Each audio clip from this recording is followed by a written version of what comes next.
Dursitee na waliin yoo ciiste ani siin fixaa. Seenaa kana laayik gochuun dhaggeeffachuu jalqabaa.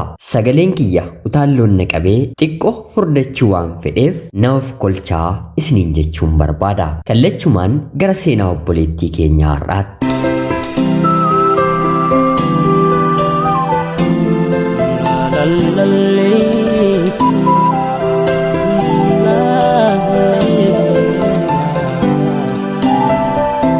Yeroodhaaf maqaa kiyya himachuun barbaadu. Kanan dhaladheetti guddadhe Arsii Lixaa aanaa Dodolaa magaalaa Dodolaa keessatti. Barnoota kiyyallee ijoollummaa kiyyatti seeneen hanga kutaa 9ffaatti seeraan baradheera. Haa ta'uutii garuu hojiin mana keenyaa ganamaa hanga galgalaatti anarra waan ooluuf barnoota koo seeraan qayyamachuun hedduu natti ulfaata ture.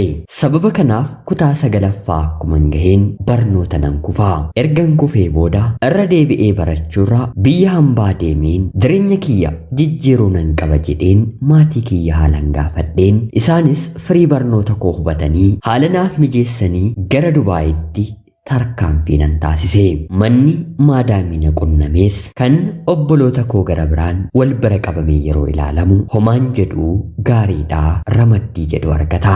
Maadaamiin koo ishee bira hojjechuu jalqabeen baatii 3 booddee maallaqa mataa isheetiin yeroo mukooftu toora sooshaal miidiyaa kan fayyadamtu maatii kee bilbiltee kan ittiin argattu hodhu jettee bilbila bittee naaf kennite. Anis baay'ee gammadeen bilbilan yeroo biyyan jiru qabadheen hin beekne qabadheen silaa waayifaayin bilisadhaatii yeroon boqonnaan argadhu kamittuu akka garaa kiyya intarneetii fayyadamuun jalqabe. Obbolottan koo, firoottan koo, hiriyoota koo ollaa namoota na beekan guddaa hanga xiqqaatti kan na gaafate hanga nan gaafanneetti kan hin beeku hanga hin beekneetti feesbuukiin, waasaappiin, iimoon, teelegiraamiin yaasee fiduu jalqabe. Hedduun na waliin haasa'u.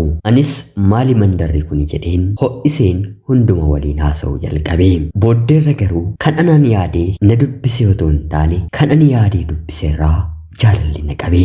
Dargaggoon kun baay'ee kan bareedu dhalataa godina Baaleeti. Kan inni jiraatus Barraa bakka jedhamu keessaa. Isa waliin haasa'uu yeroon jalqabu miirri koo hundi meeshaa ta'eetiin kan to'atame natti fakkaata.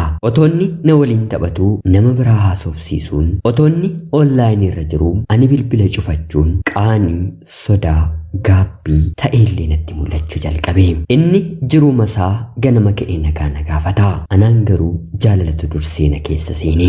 Booddee irratti maal akkan ta'uuf hangamitti maal hangan siin jedhutti na eegdaa jedhee yeroon gaafadhu maal jechuu barbaaddee jedhee naaf deebise. Anis asasii achi dhaqiisaa dhiiseen si jaalladheeraa yoo nama of biraa hin qabdu ta'e maal naaf wayyaa itti naaf yaadii jedheen ofii gaafatadhe. Yeroo kana dargaggoon kun dubartiin dhiiraaf gaaffii jaalalaa dhiyeessuun safuu ta'ee keessa isaatti mul'atus gara jabaattee ija bal'attee na gaafachuu keetti baay'een si dinqisiifadhaa. Anillee xiqqoo si haasofsiisuuf jedheen malee si gaafachuun kiyya kanuma hin oollee ba'aa guddaa narraa buustee maarree anis lafa qullaa si waliin taphachaan jiraaree akkan si fedhu kanumarraan beektuu jedhee naaf deebise.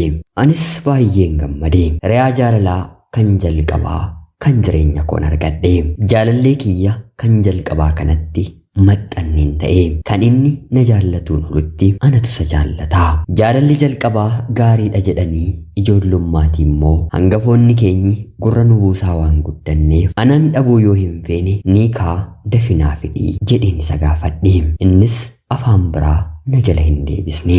Jaarsa gara maatii kiyyatti ergee haalli seeraa akka amantaatti nuuf ta'ee utuu ijaan waliin argiin fageenyaan haadha manaaf abbaa manaa waliif taane. Amma gaa namoonni gara biraan toora sooshaal miidiyaa irra jiran na waliin haasa'anis dhiisanis homaa natti hin fakkaatu. Abbaan manaan koo kuni garuu dungoo tokkicha ta'ee addunyaa kanarratti naaf ifaa. Jaalalli keenyi baay'ee ho'ee otoo jiru rakkoon biyya Saawud Arabiyaa isallee qaqqabee poolisiin qabamee gara biyyaatti ni gala.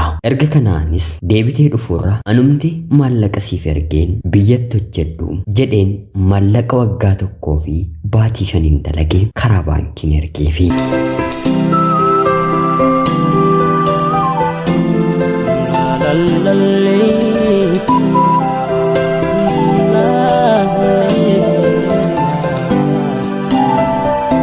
tolinaan jedhee hojii jalqabee. Booddee irratti garuu waa'ee isaa waa hedduu dhaga'uun jalqabee. Baay'ees waan hin jaalladhuuf gariiniif bakka itti hin kennine. As biyya hambaa Saawud Arabiyaa yeroo jiraatu jaalallee 2-3 qaba. Akkuma ana waliin taphatu niikaa biraa hin qabu malee isaan waliin illee ni taphata. Maallaqa isaaniillee akka sa'a Ameerikaanii aannan liitirii 20 guyyaa tokkotti keessaa argamu baatiidhaan mindaa isaanii fudhachuun maqaa isaatiin keewwata.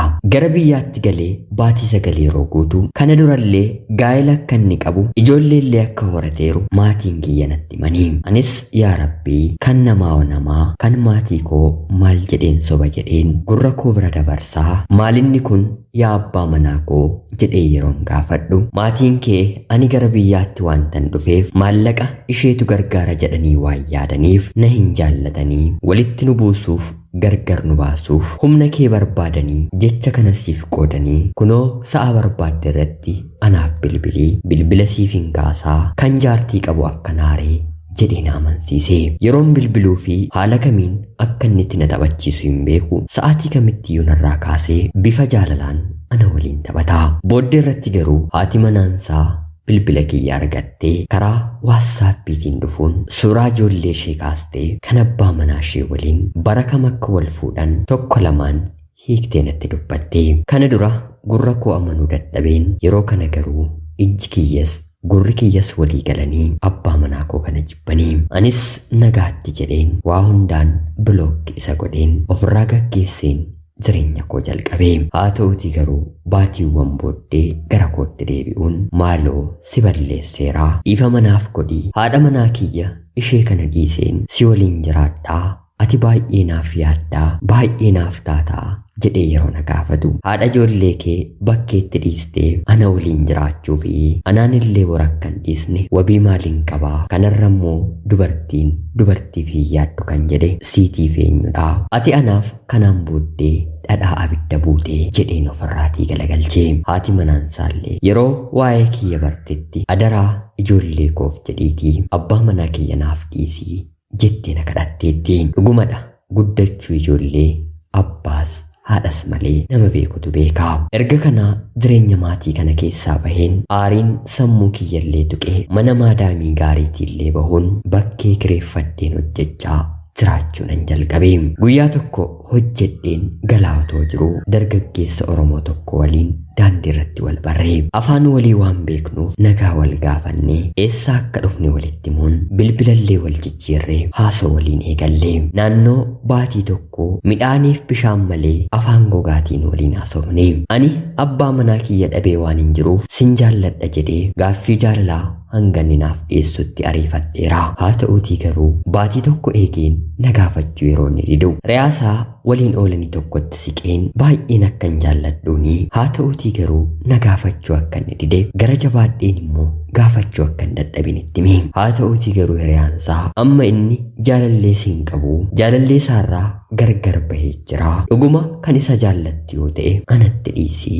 isa dura garuu ana waliin guyyoota muraasaaf ciisuu qabdaa jedhee na gaafate. Anis seerri kun immoo eessatti bahee hiriyaa nama jaallatanii biratti dura ciisanii gaaffiin namaa deebii kan argatamu jedhee yeroon gaafadhu isa kana anatu siif deebisa otoo hin taane aanga'oota biyya keenyaa aangoorra jirani gaafadhu jedhee naaf deebise. Anis innumtiyyuu natti haafu malee bifa kanaan gargaarsa kee hin barbaadu jedheen deebiseefi erga kanaa deebiin kee anaaf kana taanaan maal godheen akkan sirraa fageessu isuma sirrii waliin taphachaa jirtuyyuu haala ittiin addan kutu ilaalladhu jedhee deebinaaf deebise. Erga sanaatii dargaggoon ani jaalladhe kuni maal jedhee waa'ee koo akka inni itti hime beekuu baadhus anarraa fagaate ergaa kiyya anaaf hin deebisu. Yoon bilbileefis bilbila naaf hin kaasu. Akkan jaalladhu ergaa barreeffamaan qoodeefiira. Haa ta'uutii garuu kanas sanas naan hin jenne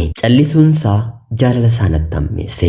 Obsi koo immoo dhukkuba garaas natti ta'e. Nama kana baay'een jaalladha. Jaalalli isaa eessatti akka inni dhaabbatu beekuu baadhus ammallee hedduu jaallachaan jira. Guyyaa guyyaan keessi koo waa'ee isaa wanta hedduu natti hima.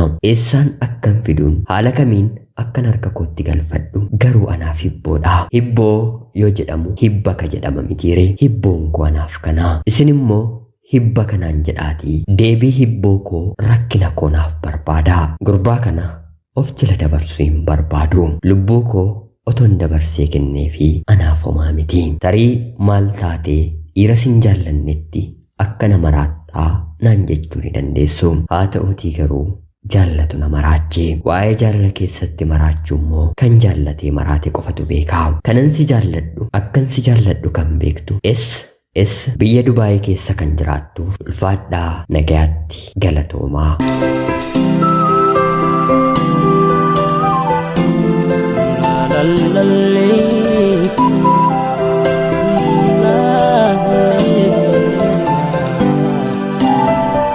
Yooyyaa shamaa akkam jirtu kabajamtootaaf hordoftoota qophii Oromiyaa 24. Nagayaaf jaalalli tokkummaan bakka jirtan hundaatti hunda keessaniif haa ta'u jecha guyyaa har'aallee seenaa obboleettiin keenya nuuf qooddee seenaa jaalalaa ishee isiniif dubbiseen hin ka'a. Akkasin irraa barattaniif hubannoo cimaa ta'e tokko irraa argattan homaa shakkii tokko illee hin qabu. Obboleettii keenya ergaa kee kana sagaleedhaan nuuf qooduu keetiif guddaa galatoomsiin jecha kabajamtootaaf hordoftoonni qophii Oromiyaa 24 haala kamiin harka ishee galfachuu akka dandeessu akkanumallee kadhannaa keessanitti akka yaadattaniini dhuguma Rabbi mucaa kana intala kanaaf kan qopheesse yoo ta'e ishiif akka kennu hawwii ishee galma akka ga'uu fi kadhannaa keessanitti yaadadhaan jecha qophiin guyyaa har'aaf isiniif qabadheen dhiyaadhe kanuma fakkaatti. Hanga yoonaatti na dhaggeeffachaa waan turtaniitiif guddaa galatoomaa isiniin jechuun barbaada. Laayikii fi sheer gochuun sagantaa kanallee deeggaraa jecha namoonni chaanalii keenyaaf haaraa taatan anaa dhufu kun Oromiyaa 24 guyyaa guyyaatiin xalayaa jaalalaa fi seenaa jireenyaa nama barsiisuuf bashannansiisuu danda'u isiniif qabattee waan dhiyaattuuf subscribe gochuun maatii keenya erga taatanii booda xalayaa jaalalaa seenaa jireenyaa nama barsiisuu bashannansiisuu yoo qabaattan sagaleedhaanis barreeffamaanis nuuf erguun irratti hirmaachuu ni dandeessu. Qopheessuuf qindeessuun isin waliin kanan ture ani gammachiista shoomeeti. Bakka dogongoretti dhiifama guddaa isin gaafachaa seenaa gara biraatiin guyyaa boree hanga walitti deebinutti bakka jirtan maraan turtii gaarii isiniif hawwaa horaa bulaa.